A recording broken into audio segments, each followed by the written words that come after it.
Salam sejahtera Malaysia, terima kasih kerana menonton video-video dalam channel ini.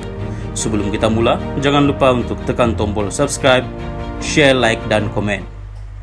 Let's go! Salam sejahtera dan salam perpaduan. Berita seterusnya bertajuk Zuraida sokong PN pada PRN akan datang. Berita penuh. Bekas Ahli Parlimen Ampang Zuraida Kamarudin mengesahkan dia akan menyokong Perikatan Nasional PN pada 6 pilihan raya negeri yang akan diadakan Jun depan. Saya nak umumkan saya akan menyokong PN untuk PRN nanti. Saya bukan sokong PH atau BN sebab mereka bentuk kerajaan gabungan dan bukan kerajaan campuran, katanya seperti dipetik oleh Sinar Harian pada majlis di Yayasan Kepimpinan Perdana di Putrajaya hari ini. Program Zuraida turut dihadiri oleh bekas Perdana Menteri Dr. Mahathir Mohamad dan bekas anggota Majlis Tertinggi UMNO Noh Omar. Sementara itu, bekas pemimpin Parti Bangsa Malaysia PBM itu berkata, dia bersama NGO Mufakat Nasional MN untuk memberikan platform yang lebih besar untuk melibatkan diri dalam kerja-kerja kemasyarakatan. Jadi saya boleh buat aktiviti di peringkat akar umbi menerusi penglibatan di peringkat NGO ini, katanya. Disember lalu, Zuraida menyertai MN semasa dia masih bersama PBM. Bagaimanapun, dia terlibat dengan pertikaian bersama Presiden PBM Larry Sang sebelum pilihan raya umum ke-15. Semasa mesyuarat agung tahunan PBM pada Oktober lalu, diputuskan Zuraida akan mengambil ahli kepimpinan parti daripada Seng sebagai Presiden parti. Ini kemudiannya diluluskan oleh mesyuarat Majlis Tertinggi PBM. Namun, Sang mempertikaikan keputusan ini, menyatakan dia masih menjadi Presiden PBM menurut pendaftar pertubuhan. Dia kemudian mengisytiharkan mesyuarat Majlis Tertinggi PBM tidak sah dan menggantung Zuraida dan 12 anggota parti yang lain. Zuraida akhirnya dipecat bersama-sama dengan 10 ahli lain oleh Seng selepas mereka tidak bertindak balas terhadap surat pertunjukan yang dikeluarkan kepada mereka pada 19 Disember. Ketika PRU15, Zuraida yang melompat dari PKR ke Bersatu dan kemudian dari Bersatu ke PBM, kehilangan depositnya di Ampang selepas menjadi ahli parlimen selama 3 penggal. Salam sejahtera dan salam perpaduan kepada seluruh rakyat Malaysia. Berita seterusnya dipetik dari BH Online bertajuk Rasuah Bung Mokhtar isteri mula bela diri 15 Jun. Berita penuh.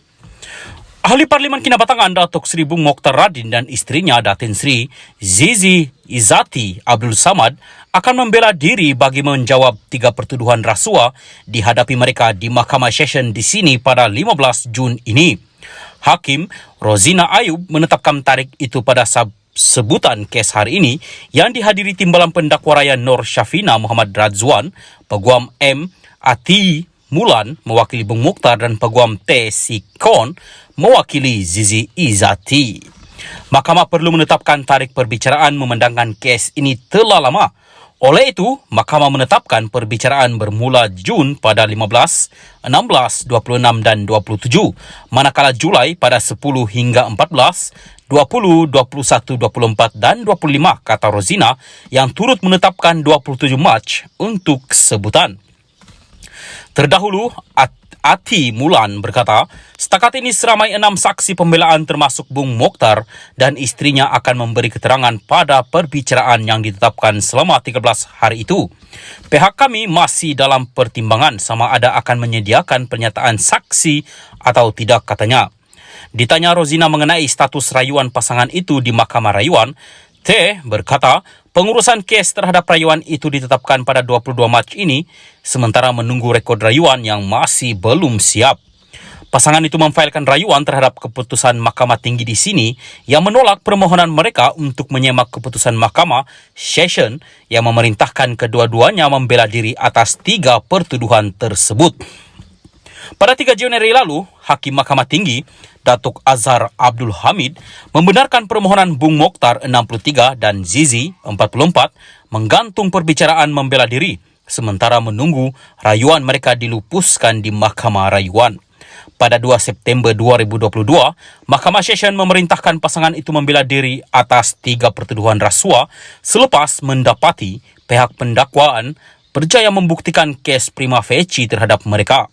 Pada 3 Mei 2019, Bung Mokhtar didakwa atas 2 pertuduhan menerima rasuah berjumlah Rm2,2 juta ringgit dan Rm262.500 sebagai dorongan mendapatkan kelulusan Felkra untuk membuat pelaburan Rm150 juta dalam unit amanah publik mutual. Bung Mokhtar dituduh menerima rasuah daripada ejen publik mutual Madhi Abdul Hamid menerusi Zizi di Public Bank Cawangan Taman Melawati di sini antara 12.30 tengah hari pada 5 petang 12 Jun 2015.